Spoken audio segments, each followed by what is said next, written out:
श्री राम। आप सभी के हृदयस्थ ईश्वर को वंदन करते हुए गोस्वामी तुलसीदास रचित श्री रामचरितमानस इस ग्रंथ का जो प्रथम सोपान अर्थात बालकांड का जो हम चिंतन कर रहे हैं, सज्जनों, यह हमारा कथा निरूपण क्रमांक 56। हमने कल के कथा विभाग में इस रामचरित्र का उद्गम बिंदु क्या है, इसकी निर्मिति कब हुई और कहां हुई, इसका चरित्र संक्षेप में सुना। नवमी भौम बार मधुमासा अवधपुरी यह चरित प्रकाशा।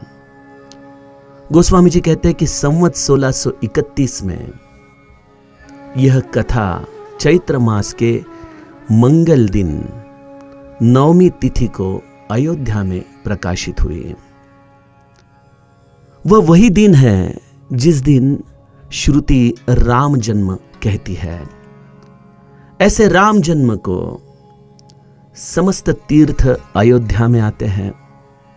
समस्त ब्रह्मांड के अनंत योनियों में बिखरे हुए जीव भी प्रभु रामचंद्र के सेवा हेतु अयोध्या में आते हैं और सब बुद्धिमान जीव राम जन्म का महोत्सव बिल्कुल आनंद से मनाते हैं और उसके कीर्ति का बखान करते हैं। तो गुरु कृपा से हमने उसमें एक साधर्मता पाई कि जो राम जन्म के वक्त इस अवनी की अवस्था है, वैसी अवस्था नित्य निरंतर रामचरितमानस के अनुसंधान से जीव प्राप्त कर सकता है। आइए इसी के अंदर जो सूत्र है उसे गुरु कृपा के द्वारा समझने की कोशिश करें। दरस परस मज्जन अरूपाना, हरहि पाप कह बेद पुराना। नदी पुनीत मित महिमाति, कही न सकई शारदा बिमलमती। राम धाम दापुरी सुहावनी, लोक समस्त विदित अति पावनी। चारि खानी जग जीव अपारा, अवध तजे तनु नहीं संसारा। सब विधि पूरी मनोहर जानी, सकल सिद्धि प्रद मंगल खानी। बिमल कथा कर कीन आरंभा, सुनत न साहि काम मददंभा। रामचरित मानस एहि नामा, सुनत श्रवण पाइय विश्रामा। मन करि विषय अनल बन जरई, होई सुखी जाओ एहि सर परई। रामचरित मानस मुनि भावन, बिरचेउ शंभु सुहावन पावन। त्रिविध दोष दुख दारिद दावन, कलि कुचाली कुलि कलुष नसावन। रचि महेश निज मानस राखा, पाई सुसमउ शिवासन भाषा। ताते रामचरित मानस बर, धरेउ नाम ही हेरी हर श्रीहर। कहूँ कथा सोई सुखद सुहाई, सादर सुनहु सुजन मन लाई। जस मानस जेहि विधि भयहु, जग प्रचार जेहि हेतु। अब सोई कहूँ प्रसंग सब, सुमिरि उमा वृष केतु। सियावर रामचंद्र प्रिय हो।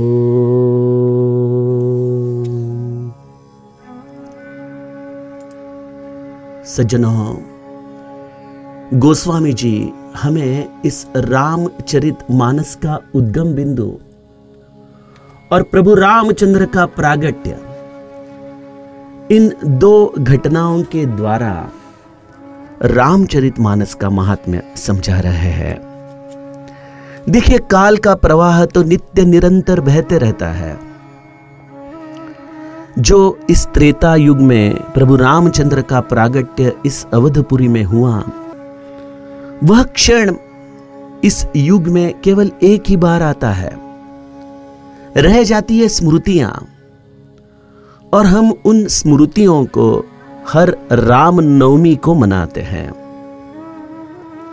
लेकिन एक मुश्किल ऐसी है कि यह राम नवमी भी साल में एक ही बार आती है, तो बचे हुए 364 दिन हम इस आनंद से वंचित रहे क्या? अर्थात नहीं, क्योंकि आनंद ये जीव का स्वाभाविक अधिकार है। नित्य क्षण उसे आनंद में रहना यह उसका स्वातंत्र्य है। तो ऐसे आनंद के प्रीत्यर्थ संत हमें राम की कथा, राम का नाम, राम की लीला और राम के धाम का महात्म्य संपुटित करके रामचरितमानस जैसे ग्रंथ के द्वारा हमें प्राप्त करवा के देते हैं, जिसके अनुसंधान से यह रामनवमी का आनंदोत्सव जीव हर पल हर क्षण नित्य अपने हृदय में मना सके। रामचरितमानस आप जिस मात्रा में अनुसंधान करो, आपको वह आनंद ही प्रदान करेगा। गोस्वामी जी कहते हैं, दरस परस मज्जन अरूपाना, हरई पाप कह वेद पुराना। नदी पुनीत अमित महिमा अति, कही न सकई शारदा बिमलमती।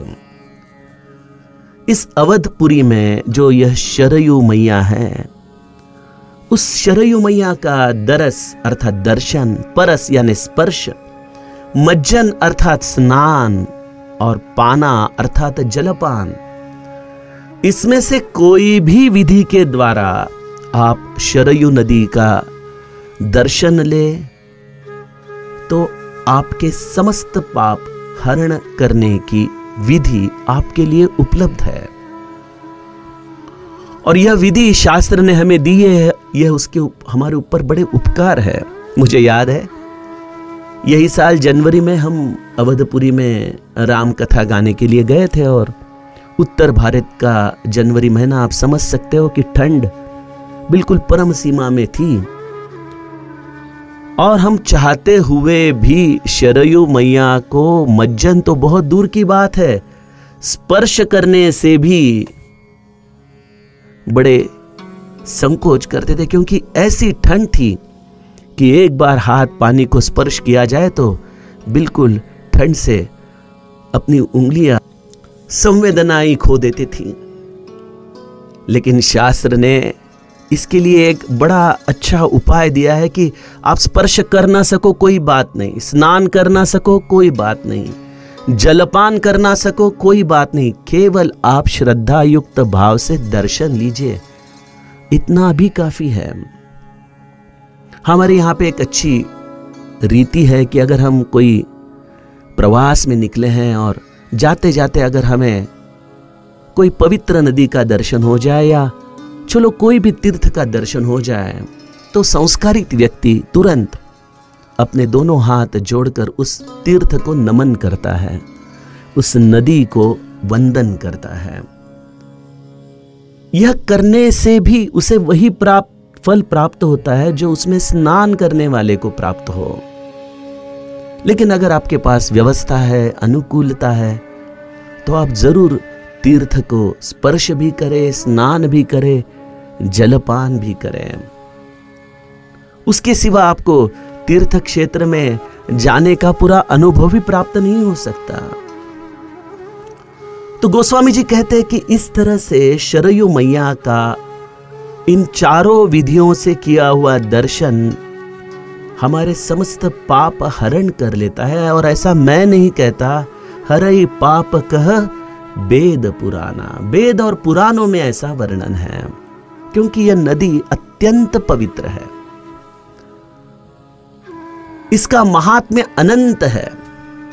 इसके महात्म्य को विमल बुद्धि वाली सरस्वती भी पूरी तरह से बखान नहीं कर सकती, ऐसा शरयू नदी का महात्म्य है।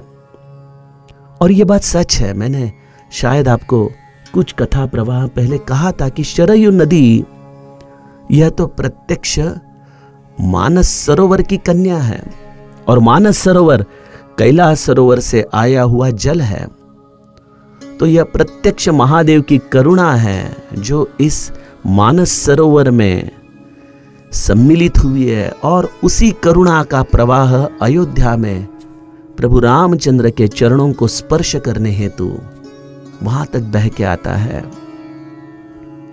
और उसके पश्चात तुरंत जैसे ही शरयू अयोध्या को छोड़ती है, बस कुछ ही अंतर आगे जाने के बाद अपने अस्तित्व को वो खो देती है गंगा मैया में। अपने अस्तित्व को अलग से रखना ही नहीं चाहती, क्योंकि उसका केवल हेतु था प्रभु रामचंद्र के नगरी में आकर अपने करुणा के द्वारा प्रभु रामचंद्र के चरणों की सेवा करना।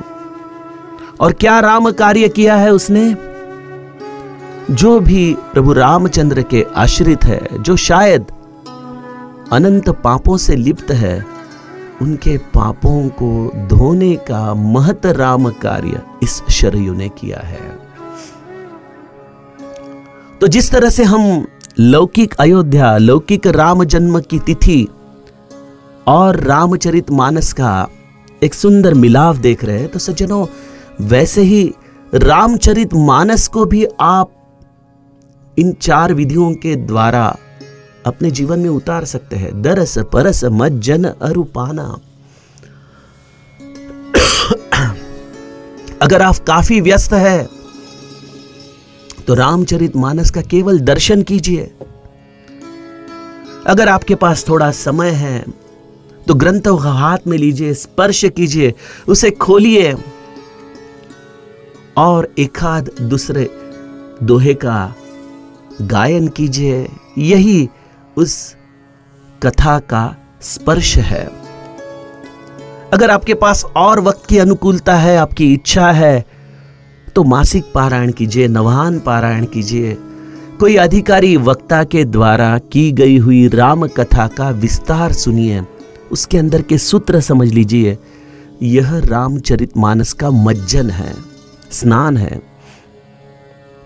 और उसके पश्चात इस कथा को केवल श्रवण द्वारा मत सुनिए, इसे पी जाइए, इसका पान कीजिए। जैसे गौ माता खाना खाने के बाद उसे रवंथ करती है, वही खान को वापिस वो चबाती है, निगलते रहती है। उसी तरह से उन सूत्रों का चिंतन करते रहिए, उन्हें अपने जीवन में उतारने की कोशिश कीजिए। यही रामचरितमानस का पान है। तो जैसे शरयू मैया भी आप किसी भी विधा से उससे जुड़ जाओ तो आपको पुण्य प्रदान करती है, यही रामचरितमानस भी आपके जीवन में कार्य करता है। और इसका महात्म्य अनंत संतों ने गाया है, और प्रत्यक्ष सरस्वती मां भी इस रामचरितमानस का अंत पा नहीं सकती। ऐसा ये दिव्य चरित्र आपके समस्त पापों का हरण करने वाला है। सज्जनों, गोस्वामी जी कहते हैं, राम धाम दा पुरी सुहावनी, लोक समस्त विदित अति पावनी। यह शोभायमान अयोध्यापुरी प्रभु रामचंद्र का परम धाम प्रदान करने वाली भूमि है, अत्यंत पवित्र है। तीनों लोकों में यह प्रसिद्ध है। चारि खानि जग जीव अपारा, अवध तजे तनु नहीं संसारा। इस जगत में जो चारों प्रकार के जीव है, अंडज, स्वेदज, उद्भिज और जरायुज, ये चारों जीव में से कोई भी अयोध्या में अगर अपना देह त्यागे तो उन्हें पुनश्च जन्म मृत्यु के संस्कृति में आना नहीं पड़ता। प्रभु रामचंद्र के निज धाम में वो निवास कर लेते हैं। तो क्या हम सबको केवल अयोध्या में ही बसना चाहिए? सज्जनों, यह तो प्रकृति की व्यवस्था है कि कौन कहां जन्म ले और कौन कहां अपना देह त्याग दे। अगर आप अयोध्यापुरी में जन्म लेते हो तो आप बड़े बड़भागी हो, उसमें कोई शंका ही नहीं। लेकिन काकभुशुंडी का चरित्र थोड़ा स्मरण में लाइए कि काकभुशुंडी का भी मनुष्य देह में जन्म जब वो शूद्र व्यापारी था तब अयोध्या में ही हुआ था। लेकिन अयोध्या में जन्म लेते हुए भी उसे प्रभु रामचंद्र के प्रति स्नेह नहीं था, प्रीति नहीं थी। तो ऐसे काकभुशुंडी को अयोध्या छोड़कर सूखे के कारण उज्जैन में आना पड़ा और फिर उनके आगे का चरित्र तो आप जानते ही हो। तो कहने का मतलब यह है कि आप अयोध्या में रहते हुए भी अगर प्रभु रामचंद्र से स्नेह न कर पाए तो आपने क्या पाया? लेकिन रामचरितमानस के द्वारा एक ऐसी उपलब्धि आपके लिए है कि अगर आप इस ग्रंथ का नित्य पाठ करो, नित्य स्मरण करो, तो आप जिस भूमि में हो वही भूमि अयोध्या हो जाएगी आपके लिए। आप जिस निवास में रहते हो वह निवास ही आपको अत्यंत पवित्र परम धाम हो जाएगा। केवल आप ही नहीं, आपके साथ जो अन्य जीव उस निवास में रहते हैं, जिस निवास में मंगल भवन अमंगल हारी, द्रवंश दशरथ अजर बिहारी, यह मंगल भवन हो जाएगा। उस निवास स्थान की समस्त अमंगलता दूर हो जाएगी। और निवास व्यवस्था माने केवल हमारा घर नहीं, यह देह भी एक भुवन तो है। उस भुवन में ही तो यह परमात्मा रहता है। तो इस देह के द्वारा आप जितना राम का सुमिरन करेंगे, जो रामचरितमानस के साथ आपको बिना कष्ट करने की एक विधि प्राप्त है, तो उससे आपका यह देह रूपी भुवन भी अत्यंत मंगलमय हो जाएगा। आपके देह सान्निध्य में रहने वाले समस्त जीव भी परम पवित्र हो जाएंगे। तो रामचरितमानस इस कलयुग में आपको कहीं भी जाने के कष्ट न लेते हुए आपके घर तक इस अयोध्या भूमि का पावित्र लेके आते हैं। क्योंकि मन से तो आप जब रामचरित्र से जुड़ जाते हो तो आपका मनोविचार यह समस्त अयोध्या में ही घूमते रहेगा, प्रभु रामचंद्र के साथ ही घूमता रहेगा। अयोध्या कांड में मां सुमित्रा ने एक बहुत अच्छा विधान किया है। वो लक्ष्मण का कहती है कि अवध तहां जह राम निवासु, तह ही दिवस जह भानु प्रकाशु। अयोध्या तो वही है जहां राम का निवास है। और राम का निवास कहां है? राम ही केवल प्रेम प्यारा। आप राम के ऊपर स्नेह रखिए, उसका सुमिरन कीजिए, तो आपका हृदय ही राम का निवास है। और जहां आप रहते हैं वही अयोध्या है। और यह सब आपको इस मनुष्य जन्म में प्राप्त करने की उपलब्धि रामचरितमानस ग्रंथ देता है। गोस्वामी जी कहते हैं, सब विधि पूरी मनोहर जानी, सकल सिद्धि प्रद मंगल खानी। हां, लेकिन एक बात मैं इसमें डिस्क्लेमर के जैसे आपको बताऊं तो आप अयोध्या जरूर जाइए, क्योंकि अयोध्या हमारे सबका अभिमान है, हमारे प्रभु रामचंद्र का वो जन्म स्थान है। ऐसा मत सोचिए कि मैं अब रामचरितमानस गाता हूं तो मुझे अयोध्या जाने की जरूरत नहीं, मुझे वहां पे सरयू मैया का दर्शन करने की जरूरत नहीं। नहीं नहीं, ऐसा मत सोचिए। अगर आपको अनुकूल है जरूर जाइए, लेकिन मन में कभी ऐसी ग्लानि मत लाइए कि मैं कैसे जा सकता हूं, मेरे पास तो पैसे नहीं है, मेरी प्रकृति इतनी ठीक नहीं है कि मैं अयोध्या तक जा पाऊं। हाँ, लेकिन मेरे पास रामचरितमानस है तो यह पर्याप्त है, पर्याप्त है। तो इस सद्भाव को आप कभी अपने हृदय से मत भूलिए। गोस्वामी जी कहते हैं कि यह पूरी तरह से मनोहर है, सकल सिद्धिप्रद मंगल खानी। तो ऐसी इस अयोध्या नगरी जो सर्वदृष्टि से मनोहर है, सिद्धिदायिनी है, कल्याण की खान है, ऐसे अयोध्या में मैं इस निर्मल कथा आपसे संवाद करने के लिए अब आरंभ करने जा रहा हूं। तो सज्जनों, यह अयोध्या जैसे मैंने आपको कहा कि यह राम सुमिरन की भूमि है। तो जो राम सुमिरन में है उसका जीवन ही मनोहर है। उसके जीवन में उसे कुछ मांगने की इच्छा ही अब बची नहीं है, लेकिन सिद्धियां उसके चरणों में पड़ी रहती है। वह अपने जीवन का तो कल्याण करता ही है, लेकिन उसके द्वारा कई लोगों के जीवन का कल्याण हो जाता है। तो अयोध्या एकदेशी है, रामचरितमानस अनंत है, उसकी कथा अनंत है। ऐसे राम सुमिरन के ग्रंथ का नाम है रामचरित्र। तो इसमें मैं आपको एक प्रार्थना करूं कि हम जब रामचरितमानस ग्रंथ का पारायण करते हैं तो इन चौपाइयों के द्वारा आप अपने मन को प्रभु रामचंद्र के सुमिरन में रखें। केवल अक्षरों में बहते मत जाए। प्रभु रामचंद्र का सुमिरन होना। फिर चाहिए तो आप नवान पारायण का मासिक पारायण कीजिए, मासिक पारायण त्रैमासिक पारायण में कीजिए, लेकिन आप जितने देर इस ग्रंथ के साथ जुड़े हो, ज्यादा से ज्यादा प्रभु रामचंद्र का सुमिरन इन चौपाइयों के द्वारा करते रहिए। इन चौपाइयों को कंठस्थ जरूर कीजिए, लेकिन कंठस्थ हो ना हो, उन चौपाइयों के सद्भाव को अपने हृदय में धारण कीजिए।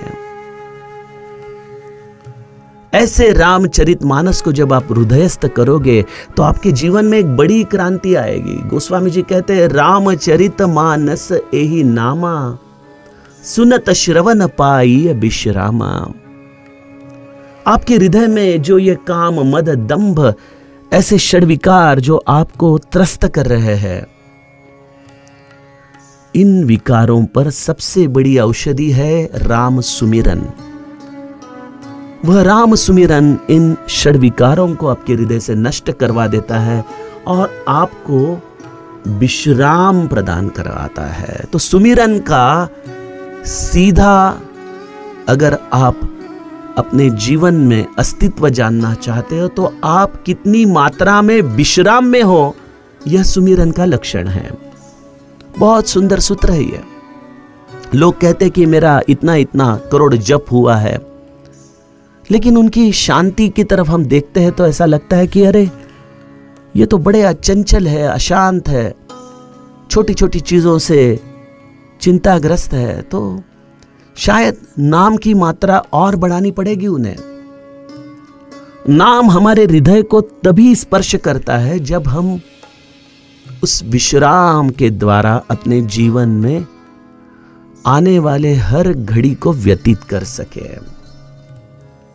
तो रामचरितमानस का सुमिरन, प्रभु रामचंद्र का सुमिरन, इसका अगर हमें हमारे जीवन में अस्तित्व गिनना है तो अपने विश्राम के साथ उसे जोड़िए।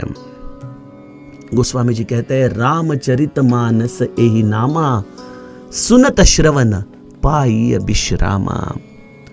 जब आप इसे सत्य मात्रा में श्रवण करोगे, उसके मूल अर्थ के द्वारा श्रवण करोगे, तो आपको वह विश्राम प्रदान करेगा। क्योंकि यह प्रत्यक्ष चरित्र ही शीतलता देने वाला है, शांति प्रदान करने वाला है। गोस्वामी जी कहते हैं, मन करी विषय अनल बन जरई, होई सुखी जाऊं एही सर परई। हमारा मन कैसा है? जो विषय रूपी दावानल में जल रहा है। ऐसे विषयों से हम घिरे पड़े हैं और उसके अग्नि से हम त्रस्त हैं। तो ऐसे वक्त जब हम हमारा मन इस रामचरित मानस रूपी सरोवर में मज्जन हेतु उसमें प्रवेश करते हैं, तो इस रामचरित मानस रूपी सरोवर से यह जलने वाला मन सुखी हो जाता है। कितनी सुंदर उपमा गोस्वामी जी ने दी है। मन करी विषय अनल बन जरई, होई सुखी जो एही सर परई। तो यह अभ्यास है सज्जनों। शायद आप रामचरितमानस का 1-2 पाठ करेंगे और कहेंगे कि हमें तो कोई शांति का एहसास नहीं हो रहा है। तो यह बड़ी पुरानी बीमारी है हमारी अशांति की। उसे उतनी मात्रा में अगर हम सुमिरन दे तभी जाके उसे शांति प्राप्त होने वाली है। एक बात तो निश्चित है कि रामचरितमानस यह ग्रंथ आपको विश्राम देगा और जरूर देगा। जरूरत है उसके नित्य अनुसंधान में रहने की, उसकी मात्रा हमारे जीवन में अनुसंधान रूप में, सुमिरन रूप में बढ़ाने की, प्रभु रामचंद्र को हमारे जीवन में उतारने की।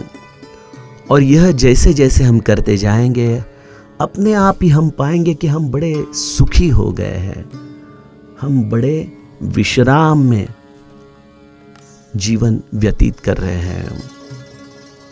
रामचरित मानस मुनि भावन, बिरचेउ शंभु सुहावन पावन, त्रिविध दोष दुख दारिद दावन, कलि कुचाली कुली कलुष नसावन। गोस्वामी जी कहते हैं यह रामचरित मानस मुनियों को अत्यंत प्रिय है।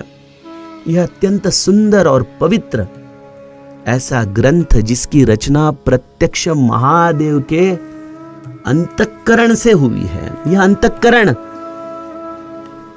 केवल अक्षरों के द्वारा इस ग्रंथ में प्रकाशित हुआ है।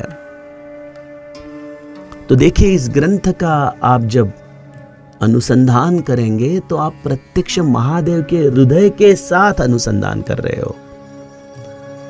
इसकी रचना प्रत्यक्ष महादेव के हृदय से हुई है।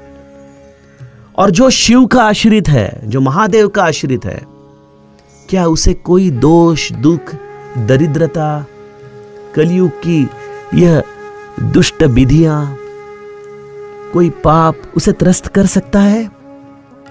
अर्थात ही नहीं। महादेव समस्त दोषों को, दुखों को, दरिद्रता को मारने वाला है। आपके जीवन का वह कल्याण करने वाला है। तो अगर रामचरितमानस प्रत्यक्ष महादेव का हृदय है और आप अगर उससे जुड़े हुए हो, अनुसंधान में हो, तो आप भी अपने अपने अधिकार के द्वारा उतनी मात्रा में शांति, सौख्य, समाधान, आनंद की प्राप्ति करोगे। हमारी बीच में ही आळंदी में श्री राम कथा हुई, मानस हरिनाम, और कई लोगों को अभी तक उस आनंद की अवस्था अनुभव में आ रही है। कई लोग मुझे मैसेज करते हैं कि इतना आनंद हुआ दादा, धन्यवाद धन्यवाद। मैं मन में कहता हूं कि धन्यवाद मेरा क्यों दे रहे हो? मैं तो केवल एक निमित्त था। मैंने तो केवल वो एक बॉक्स, एक पेटारा खोल दिया जिसमें आनंद भरा पड़ा था, और उस बॉक्स का, उस पेटारे का नाम था रामचरितमानस, क्योंकि यह प्रत्यक्ष मेरे महादेव का हृदय है। और आपने उसे इतने सुंदरता से श्रवण किया कि आपका अंतःकरण उस आनंद से भर गया है। गोस्वामी जी कहते हैं कि यह प्रत्यक्ष महादेव ने अपने हृदय में रचा है। रचि महेश निज मानस राखा, पाई सुसम सिवासन भाषा। और शुभ अवसर प्राप्त होने पर यह अंतःकरण का आनंद उन्होंने माता पार्वती जी को सुनाया। शिव जी ने अपने हृदय में इसे अनुभव करते हुए इस ग्रंथ का नाम बड़ी प्रसन्नता से रामचरितमानस ऐसा रखा है। इसलिए मैं भी उसी शिव के हृदय की यह अनुभूति जो अत्यंत सुखदायी है, ऐसी सुंदर राम कथा आपके साथ संवाद करने जा रहा हूं। मेरी आपसे केवल एक ही प्रार्थना है सज्जनों, अत्यंत आदर से मन लगाकर यह कथा आप सुनिए। जस मानस जेहि विधि भयहूँ, जग प्रचार जेहि हेतु, अब सोई कहूँ प्रसंग सब, सुमिरि उमा वृषकेतु। ऐसे इस रामचरितमानस ग्रंथ का जो उद्गम बिंदु है, मैंने वो आपको बताया। वो क्यों लिखा गया, उसका हेतु क्या है, वह भी मैंने आपको बताया। यह अब कथा मैं महादेव और माता पार्वती का सुमिरन करते करते आपके साथ संवाद करने जा रहा हूँ। इस तरह से गोस्वामी जी रामचरितमानस की भूमिका हमारे सामने रखते हैं। आइए इसके आगे का कथा भाग कल के कथा चरित्र में सुने। जानकी जीवन स्मरण, जय जय राम।